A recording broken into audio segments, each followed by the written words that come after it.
Untuk makanan ternak, untuk menggiring ternak, untuk kalau ada bahaya, untuk meringankan saya jalan. Ternyata jalan itu akan ringan kalau dia bawa tongkat. Kelihatannya dia bawa beban, tetapi sebenarnya tongkat itu meringankan. Maka sunnah kenabian kalau jalan pakai tongkat. Itu para wali-wali dulu juga gitu. Nah, kalau tongkatnya Sunan Kalijogo, pasir ditunjuk itu langsung jadi beras. Nah, luar biasa. Itu bahkan yang namanya kolang kaling ditunjuk jadi emas gitu, menurut ketoprak.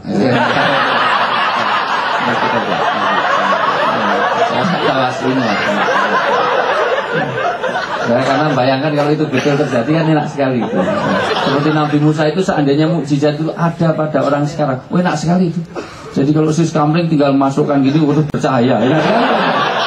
Tapi ya kasihan istrinya nggak bisa tidur gitu. Silo banget ternyata habis megang dia. Nggak udah tidur dan itu hanya untuk Nabi Musa, itu mukjizat, nggak usah nirukan. Kalau nirukan keluar pasti bau gitu kan.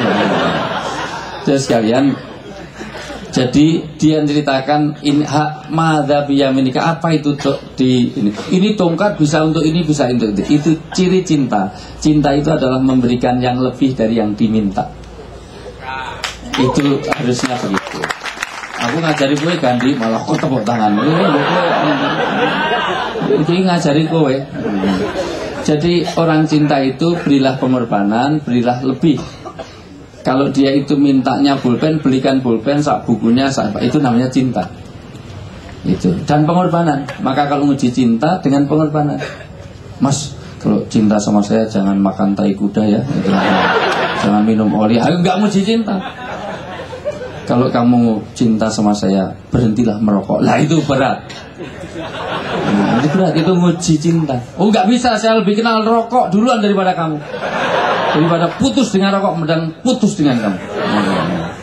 Rokok ini. Maka biasanya orang yang tidak setia-setia seperti ini dicirikan dengan wanita-wanita yang berkacamata. Itu ada kecenderungan kurang setia. Ya. Kecenderungan psikologis gitu. Dokter saya mengenai psikologi, jadi saya tahu persis. Pokoknya wanita yang berkacamata ada cenderung nggak setia. Karena kalau bangun tidur dia tidak mencari suaminya, tapi mencari mana kacamata. Nggak ada bunganya, pasti langsung mau dilepas sih. Toh kalau wanita pasti bawa kacamata. Ya biar terang.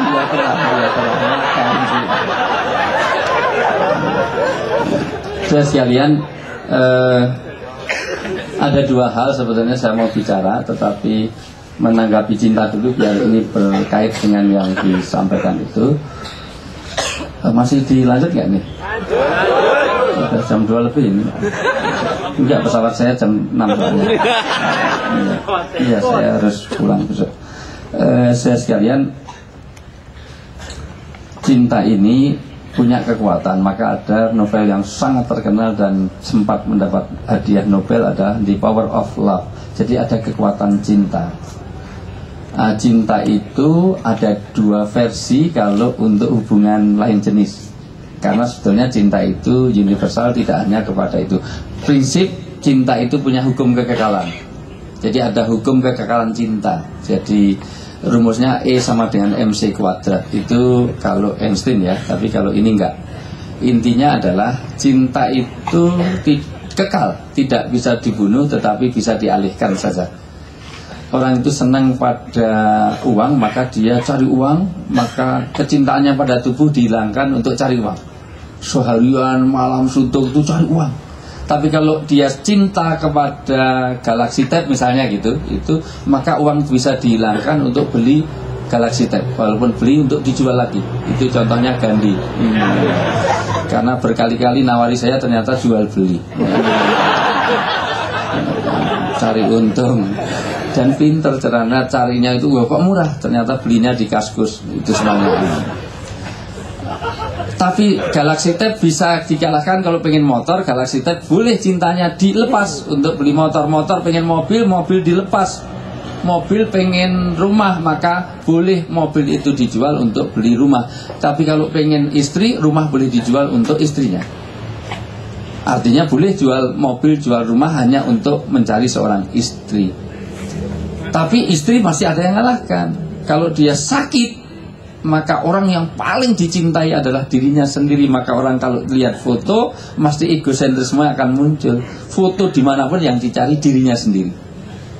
Walaupun itu ada SBY gitu, yang dikaitkan dengan dirinya. Itu cuman foto sama SBY, itu mau kena tangannya separuh. Oh, ini tanganku dibunderi.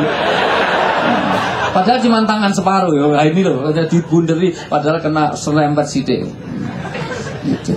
Dan seterusnya, dan begitulah namanya ego, cinta. Cinta itu punya kekuatan, benci juga punya kekuatan. Maka orang yang cinta, jarak yang jauh jadi dekat. Maka bahasanya sederhana, kalau cinta sudah melekat, meringis pun tambah memikat, dicubit pun tambah nikmat, tai kucing pun rasa, berarti pernah makan tai kucing ya. Nanti saya carikan, tolong dimakan.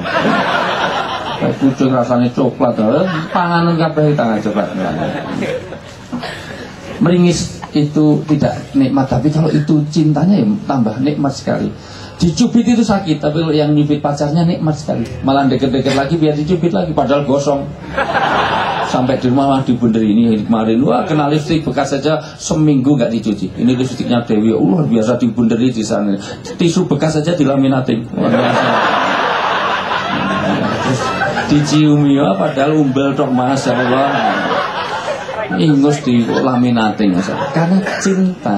Nah, cinta itu mulai nanti ada pengorbanan, ada menggabungkan. Maka di WC umum ada tulisan. Itu namanya siapa digabungkan? Namanya Umar, pacarnya Rini. Tanda tangannya urin. Uyuh, kencing. Di dalam versi hubungan laki dan perempuan, sederhana membedakan cinta itu dengan mahabbah, hub atau mahabbah itu dengan mawaddah. Nah, itu ada perbedaan prinsip.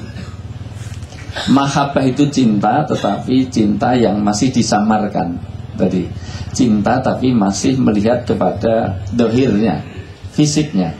Saya cinta sama Dewi karena cantik. Tapi kalau sudah keceblukan kompor 3 kilo LPG meledak, itu yang membuat kenapa dulu setelah tahu rahasianya kenapa Merapi meledak, karena itu ditemukan tabung LPG 3 kiloan banyak sekali di bawahnya, sampai Mbah Marijan jadi korbannya itu. Itu maka cinta saya jadi berkurang karena wajahnya jelek. Itu mahabbah. Jadi cinta, saya senang sama Sabrang, masih punya rumah, uang, masih punya mobil. Tapi nanti kalau sudah kebanjiran, kena gempa, hartanya habis, maka itu saya akan berkurang. Ada istilah orang sekarang ini, ada uang abang disayang, tidak ada uang abang ditendang atau melayang segala macam. Itu berarti mahabbah. Senang karena fisik, senang karena itu. Maka hubungan suami istri, kata Allah, jangan pakai mahabbah, tapi hubungannya karena Allah, maka pakai nama Allah sendiri. Dari Al-Wadud. Al-Wadud itu diterjemahkan oleh Departemen Agama cinta yang menyejukkan. Jadi penyejuk itu Al-Wadud. Mungkin lebih tepat mawaddah itu hubungan yang lahir batin, yang kaitannya cinta yang mawaddah. Biasanya disambung dengan sakinah warohmah. Sakinah, mawaddah, warohmah. Mawaddah itu al-wadud, itu cinta yang tanpa pamrih. Jadi aku cintai seseorang bukan karena wajahnya, walaupun dia hilang, wajahnya rusak, walaupun kakinya hilang, tetap cinta saya ada. Itu namanya al-wadud, mawaddah. Maka di dalam surat An-Nisa ayat 19 ketegasannya sederhana. Kalau kamu tidak cinta pada suamimu, istrimu, maka kamu harus wa'asiluna bil ma'ruf, kamu harus mawaddah. Maksudnya pasti Allah akan jadikan rasa pengikat yang lain. Karena setiap wali kulli syai'in maziyah, gak suka pada sesuatu, kamu sabar, nanti ada yang dimunculkan. Ya sederhana aja, gak seneng sama laki-laki, dulu ganteng perkasa, sekarang dulu wajahnya menarik, sekarang kok mendorong. Jadi dulu menarik, sekarang mendorong. Nah itu ya pasti ada hikmahnya. Justru wajahnya jelek itu biasanya setia, nggak pernah selingkuh. Kan nggak ada yang mau. Alhamdulillah. Pokoknya dulu kutilang, kurus tinggi, sekarang kok gemuk, gendut, gembrot, pertumbuhannya melebar, menyamping terus. Alhamdulillah. Nanti kalau banjir nggak usah cari pelampung. tinggal mama tengkurap, enak sekali. Ayo anak-anak naik mama, enak sekali kan? Loh, di mana banjir itu dia naik sofa, ini malah sofa dinaikkan dia. Subhanallah. Enggak, kalau ini masih normal standar. Standarnya itu sederhana. Kalau beli tiket pesawat mas harus 2 lah, itu sudah di luar standar. Karena seatbeltnya nggak cukup, itu semuanya itu harus 2 tiket untuk 1 orang. Sudah sekalian, cinta ini mawaddah yang tanpa pamrih. Maka saya selalu kasih, karena di kalangan awam saya tidak bicara tentang yang tafsiriyah, tetapi sederhana saja. Maka suami kepada istri hubungannya bukan hubungan transaksional. Jadi hubungannya harus hubungan yang betul-betul mawaddah tadi. Maka suami tidak boleh gaji istri tergantung layanan istri. Biasanya 10 juta, ini 9 juta, kurang 1 juta. Kemarin masamu gak enak nih, potong 1 juta. Kalau gitu nikah aja dengan catering sana. Lu biasanya 5 juta, ini 4 juta, kurang 1 juta. Lihat istri kamu miring, ini potong 1 juta. Kalau gitu nikah aja dengan laundry. Demikian juga istri, jangan layani suami tergantung gaji. Minum pahit, ini kurang gula, kemarin kurang 700, mana yang 700 nanti enak-enak berhubungan suami istri langsung stop di tengah jalan, stop yang 700 dilunasi, nanti kita lanjut dilanjut setelah itu namanya mawaddah ya. Jadi itu poin penting di dalam menghabarkan hubungan pada. Nah, seharusnya al-wadud itu, karena Muhammad Abdul Dar mengatakan sebetulnya orang berakhlak mulia itu kalau bisa menyerap asma-asma Allah itu di dalam diri kita, yang al-wadud, yang ar-rahman, ya ar-rahman rahim, itu terjemahannya di Indonesia sama saja, tidak bisa dibedakan, padahal di dalam Arab ada kedalaman yang berbeda. Nah, itu biasanya ada juga di dalam konteks bahasa Jawa.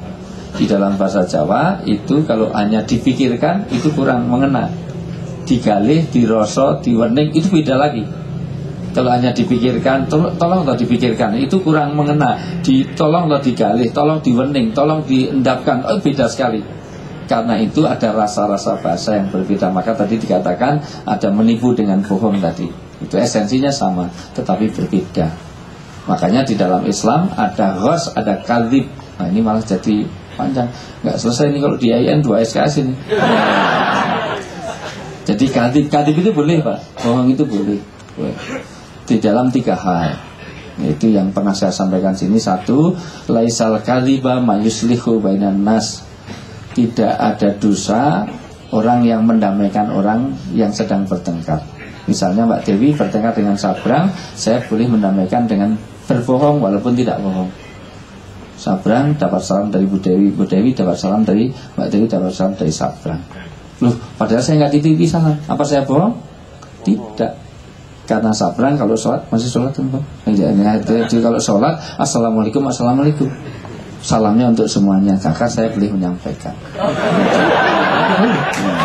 Itu. Atau siapapun lah di sini, siapapun yang di sini bertengkar, misalnya si Andi karo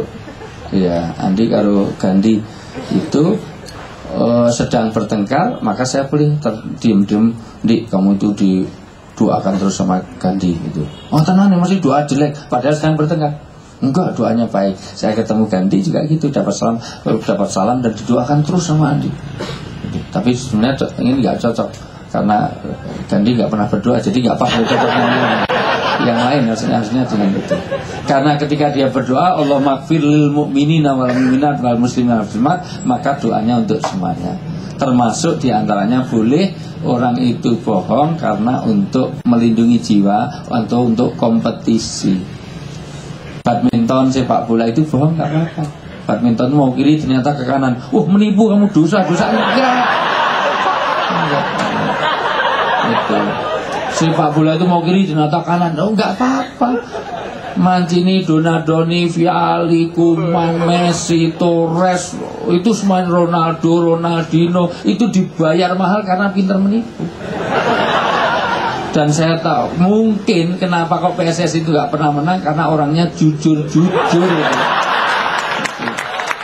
Ya, seharusnya cari pemain film itu yang pintar muda. Saya sekalian, Bahkan jujur itu nggak boleh kalau itu menyakitkan. Apalagi suami istri. Suami Anda itu hitam, nggak boleh dipanggil black si black walaupun jujur. Suami Anda itu botak, nggak boleh tak botak walaupun jujur. Istrinya gemuk panggil dud, sini dud walaupun jujur nggak boleh, itu menyakitkan. Saya sekalian, itu poin yang pertama. Sebenarnya saya mau bahas tentang peradaban, civilization. Apa bedanya culture dengan civilization? Karena culture saya pikir itu sesuatu yang membudaya dan kebudayaan tidak bisa dibandingkan, tapi kalau civilization bisa. Jadi apakah suku Asmat itu dengan suku Badui itu lebih maju mana? Nggak bisa. Dari sisi kebudayaannya tidak ada yang maju. Orang dulu dengan orang sekarang budayanya lebih maju mana? Nggak bisa. Karena orang dulu bisa bikin piramid, bisa bikin candi Borobudur. Sekarang nggak bisa, bikin hambalang aja ambruk. Ya apalagi bikin yang lemnya pakai telur, menurut ketoprak loh ya. Itu semuanya itu dilemnya dengan batu-batunya itu dilem pakai kuning telur, itu semuanya. Lah sekarang cari telurnya juga susah, nggak mungkin itu semuanya. Saya sekalian, poin itu penting sebetulnya, tetapi saya rasa tidak bijak kalau saya perlebar tema itu. Ini poin untuk 2 bulan yang akan datang, karena bulan depan pasti saya nggak bisa asal ada yang jemput saya ke Mekah. Itu sebenarnya karena pas musim haji kan saya harus alhamdulillah itu sirik karena tak mampu.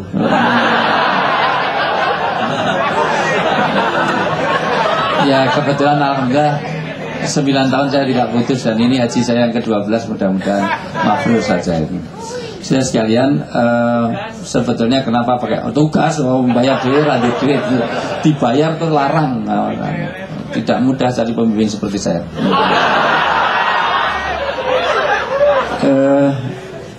Sebetulnya konsep adab juga penting, karena dalam pepatah Arab mengatakan al-insan la binasabihi lakin biadabi.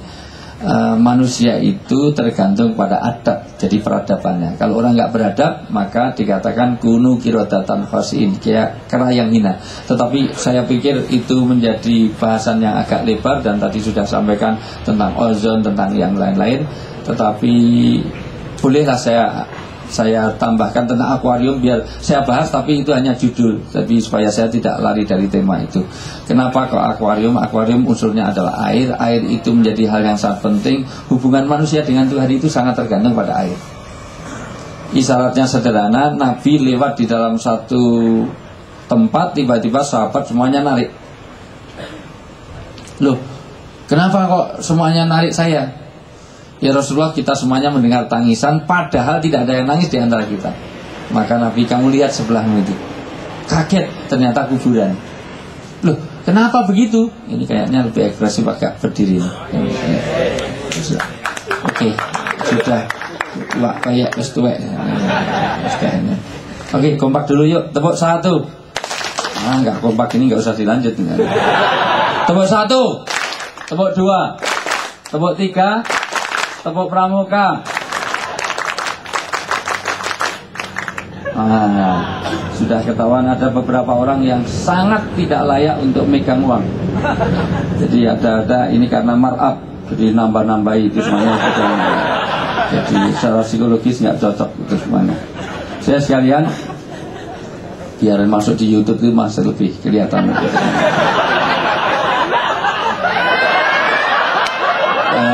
Jadi saya sekalian, ya masa mau artis sih soalnya. Saya sekalian, kenapa air itu menjadi penting? Karena Nabi isyaratnya sederhana, ini untuk memberikan satu supaya ta'asur fil qalb, mengesan di hati, pulang dari sini harus menjadi lebih baik. Ya Rasulullah, ini siapa yang mati? Ya, kamu tahu itu kuburan. Itu adalah suara yang diperdengarkan, sengaja di zaman Rasulullah saja diperdengarkan. Ini masalah kuburan. Karena ada 2 orang yang merepotkan malaikat di Indonesia ini. Satu Mbah Surip, itu merepotkan malaikat karena dari mulai penguburannya susah. Mudah ditidurkan, bangun lagi, bangun tidur lagi.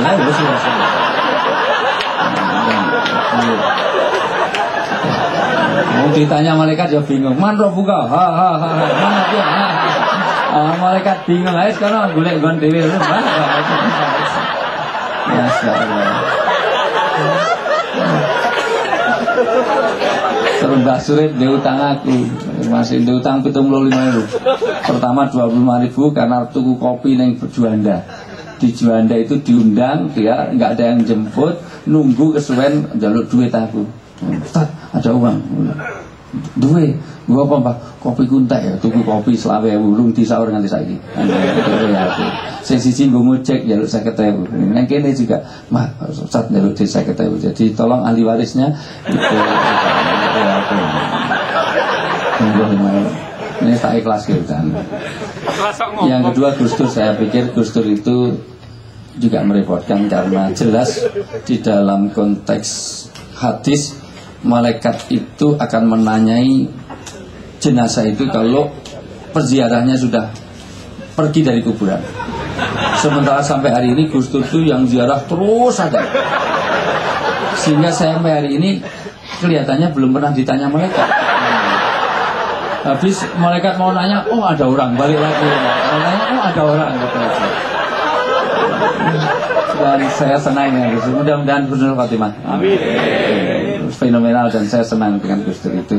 Dan luar biasa lah pokoknya Gus Dur. Seandainya ditanya paling gitu aja kok repot. Sekali kan. Surga pan neraka, kita mesti ngerti rasa kita.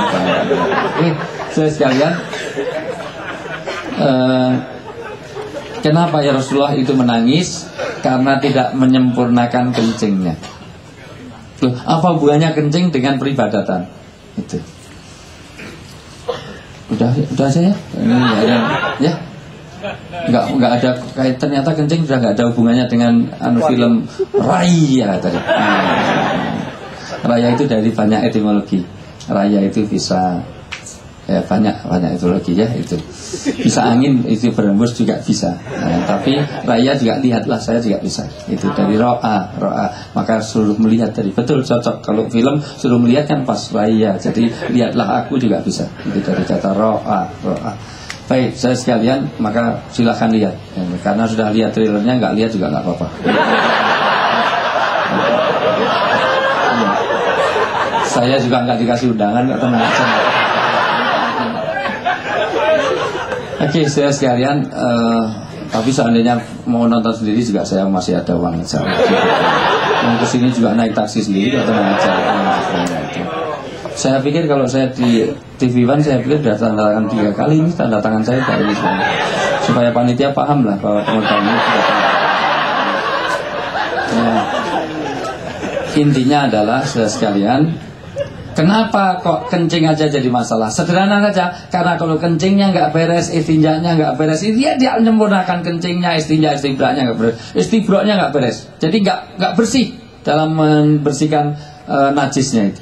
Karena kalau kencingnya nggak beres, najisnya masih ada, wudunya juga nggak beres. Kalau wudunya nggak sempurna, pasti sholatnya juga nggak sempurna. Kalau sholatnya nggak sempurna, maka seluruh ibadah yang kaitan dengan Allah tidak sempurna. Hanya masalah kencing. Itu juga kaitannya dengan air. Maka ada hidroterapi, ada air itu. Maka sebetulnya bicara tentang akuarium dimulai dari air itu sendiri. Belum kacanya, belum ikan. Kenapa? Oh, ikan itu harus bahagia di air. Itu konsepnya dari Tuhan. Memang Tuhan ciptakan kebahagiaan itu pada tempatnya masing-masing. Ikan diciptakan Tuhan itu bahagia kalau di air. Cacing itu bahagia kalau ada di tanah yang basah. Burung itu bahagia kalau di udara yang lepas. Kambing itu bahagia kalau di lapangan rumput. Kalau ada orang berpikir kasihan itu ikan, pagi-pagi dingin-dingin masih dalam air, kasihanlah, kita ambil. Terus kita selimuti dekat dengan kompor. Oh dia lonjak-lonjak, oh nari balet ya. Geblek. Dia nggak bahagia karena tidak dalam airnya. Oh kasih, wah bisa ada pemandangan. Wah akhirnya diambil taruh piring. Wah malah mau lihat-lihat, seneng kan itu. Wah seneng enggak. Nah itu tempat bahagia lah. Manusia itu ada kebahagiaannya kalau dia tahu di mana jalan yang dibenarkan itu. Yaitu di dalam agama, di dalam pola ketaatan. Itu tadi harus taat. Itu diajari sebetulnya. taat, suruh ganti saja, tenang aja. Itu perkara nanti biaya budgeting nggak nutup ya sudah risiko sendiri. Tapi itu konsekuensinya. Saya sekalian, jadi air tadi kenapa? Ternyata setelah saya buka-buka dan saya kumpulkan, itu saya mendapatkan 36 aturan mengenai kencing. Kelihatannya kencing itu jadi masalah besar. Dari mulai membuka auratnya ada aturan. Dilarang membuka aurat sebelum dekat tempat di mana dia mau kencing. Jadi kalau toiletnya di sana, di belakang sana, jangan dibuka dari, walaupun di ruangan sendiri, ruangannya besar, di sana ada toiletnya, dibuka di sini nggak boleh. Terus jalan klonteng. Yang klonteng ada, yang klutik ada juga. Ikut tersenyum, bayangin apa ya dulu. Ya. Jadi sudah baik, dan yang lain-lain belum istijatnya selesai itu harus dicuci, harus itu nggak cukup kalau ya, bahasanya Kiai Budi dulu yang sudah billahi taufik walhidayah itu nggak boleh habis kencing terus sabet jewet gedang dan yang lain-lain nggak boleh itu, dan termasuk ibu-ibu juga. Karena kalau kita ke daerahnya Cak Nun ke sana sedikit, itu biasa orang pulang dari pasar tuh ibu-ibu kencing ya di pinggir jalan karena begagang, luar biasa. Saya pernah punya tamu orang asing, dosen di Gajah Mada dari Jerman, mau ke Kasongan, itu saya antar, tiba-tiba ada ibu-ibu membawa gentong besar sekali. Giant moment, wanita raksasa, I want to take photograph. Saya bilang, no way, saya bilang, dia tuh, stop. Dia nggak tahu kalau gentong itu dalamnya itu bolong, dikira itu buntet. Orang udah umur 70 tahunan bawa gentong itu, giant, dia foto berkali-kali, cepret. Setelah difoto itu apa kan? Londoe dian, enten apa mbah? Awang uyuh kok difoto. Dia baru kencing di pinggir jalan begaka. Di Jerman nggak ada orang kencing begaka. Kok ya bisa lurus? Saya nggak tahu konstruksinya. Kok nggak? Karena ya macam-macam. Itu mesti kok ya lurus itu. Mestinya ya ada biasnya ke sana kemari. Ya. Oke, sudah. Saya rasa itu aja. Ada pertanyaan? Tidak ada. Baik, kalau tidak ada, saya rasa itu saya kembalikan. Assalamualaikum warahmatullahi wabarakatuh.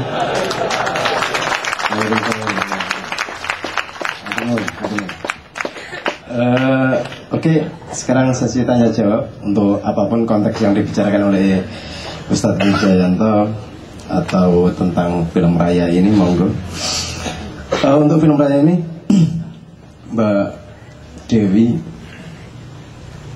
akan ngasih hadiah untuk 5 orang penanya. Kita 5 saja supaya supaya waktunya tidak berlama-lama. 5 orang penanya. 1 orang nanti akan kami kasih, tolong di data teman-teman, 5 orang penanya. 1 orang akan kami kasih 2 tiket. Monggo.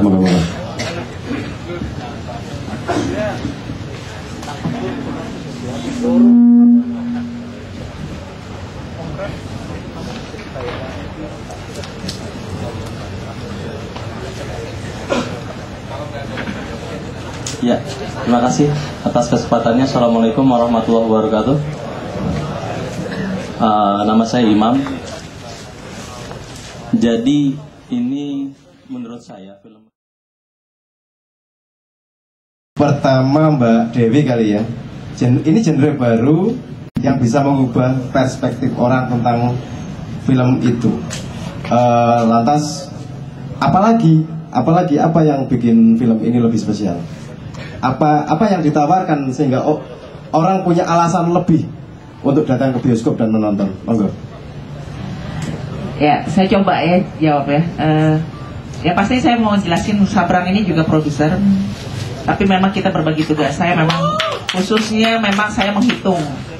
Pekerjaan saya menghitung memang, dan ke Sabrang adalah ke hal yang lebih kreatif gitu. Dia mengurusi masalah-masalah kreatif dari ini kurang begini nih rasanya gitu. Itu rasa yang dia sebagai kreatif gitu. Genre sih sebenarnya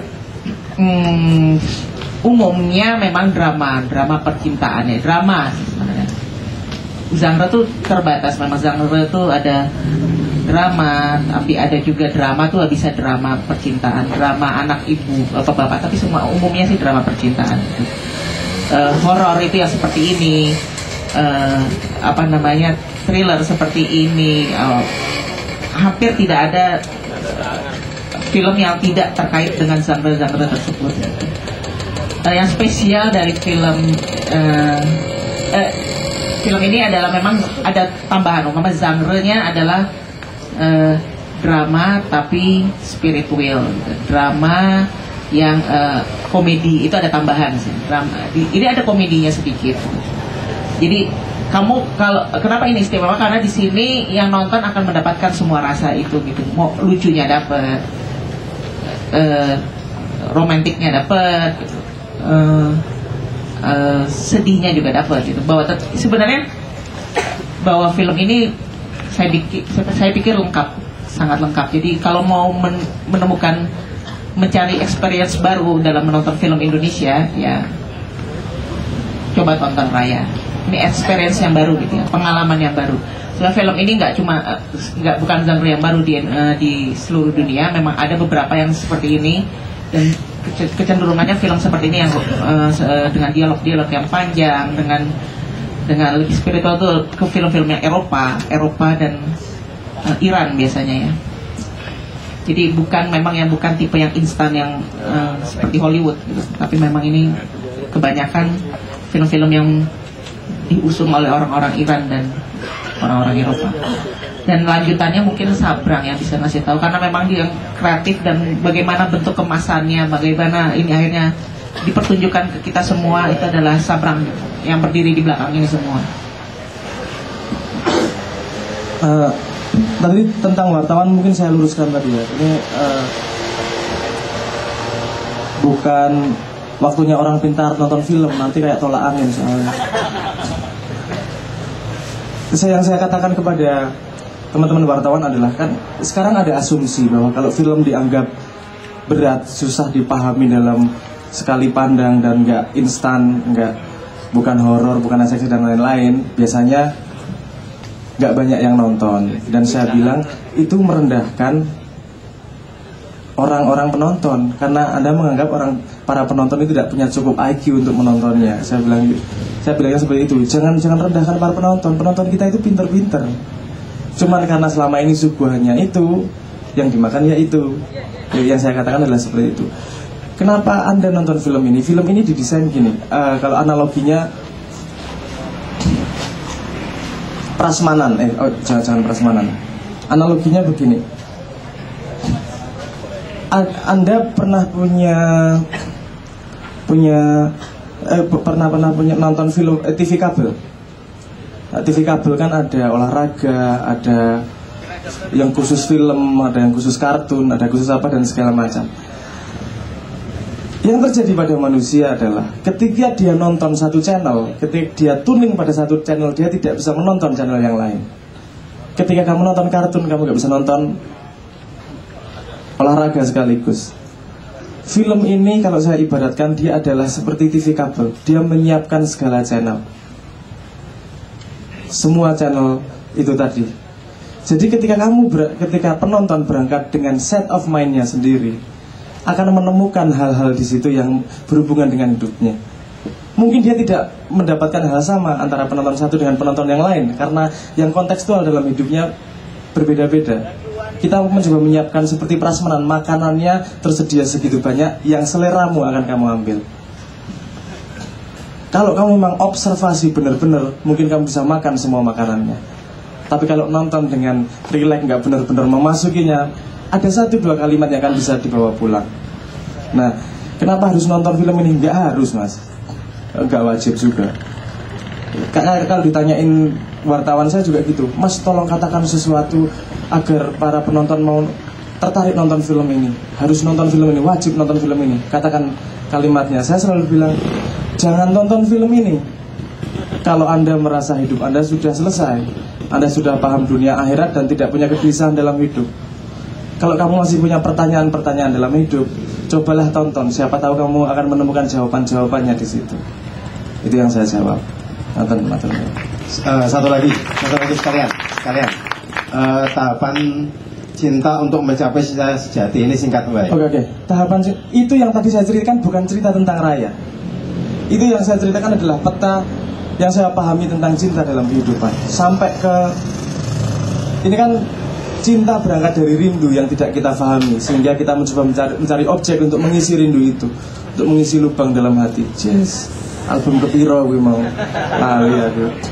Nah, dia kira yang bisa mengisi hatinya adalah mainan, makanya dia cinta sama mainan. Dia kira yang bisa mengisi cinta adalah orang lain, makanya dia menyebut cinta kepada orang lain. Itu tadi cerita tentang tahapan cinta. Raya tidak bercerita penuh full tentang sampai menemukan cinta sejatinya, karena ketika menemukan tidak bisa diceritakan.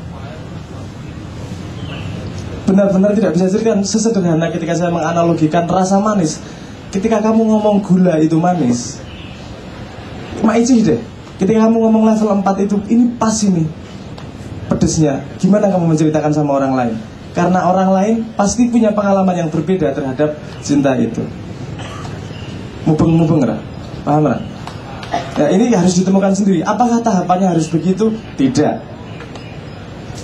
Kalau pengalaman semua orang sama, Tuhan nggak bikin orang segini banyak. Masing-masing semua orang dilahirkan unik dengan perjalanannya unik yang dia jalani sendiri. Jadi dia menemukan jalannya pasti berbeda-beda. Ada yang langsung, ada yang terseok-seok, ada yang lewat jalan ABC, ada yang lewat mundur CBA dan segala macam. Tapi ketika dia tidak berhenti untuk mencari apa yang dia cari, pasti dia akan temukan apa yang dia cari. Jadi bukan baku mas, jalannya nggak seperti itu. Jalannya yang baku adalah jangan berhenti mencari. Itu aja yang saya paham. Mungkin sudah cukup menjelaskan mas. Ya, madam. Oke. Untuk Mbak Westi, kenapa ngambil toko-toko yang spesial?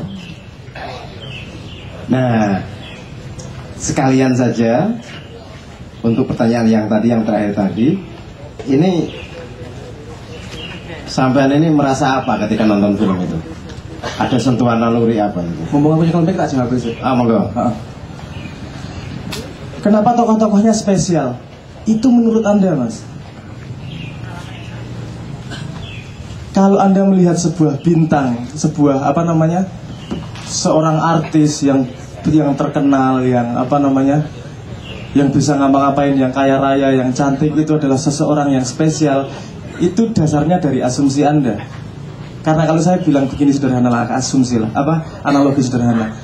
Apakah bintang itu sederhana? Padahal bintang ada jutaan di langit.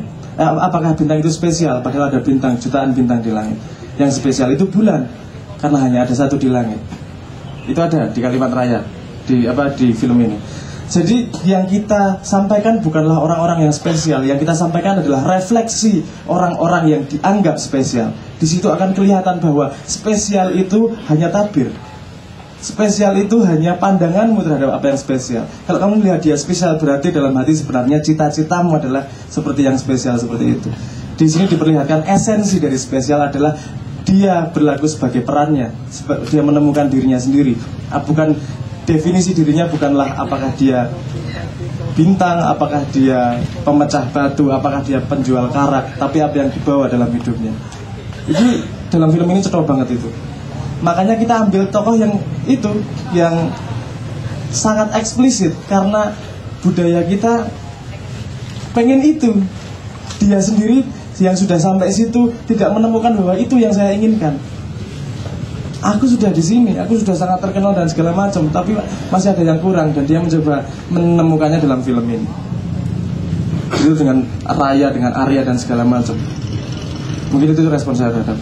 Mungkin saya bisa tambahkan ya. Kita melihat itu mereka spesial gitu ya, bintang, orang terkenal gitu. Tapi sebenarnya peristiwanya kan sama kita gitu. Mereka pernah patah hati juga, mereka pernah ditolak, mereka pernah terjatuh, seperti kita juga semua. Jadi pengalaman mereka itu yang kita alami juga gitu. Jadi kita ingin share juga untuk teman-teman bahwa kalau mereka jatuh mirip banget jatuhnya seperti kita.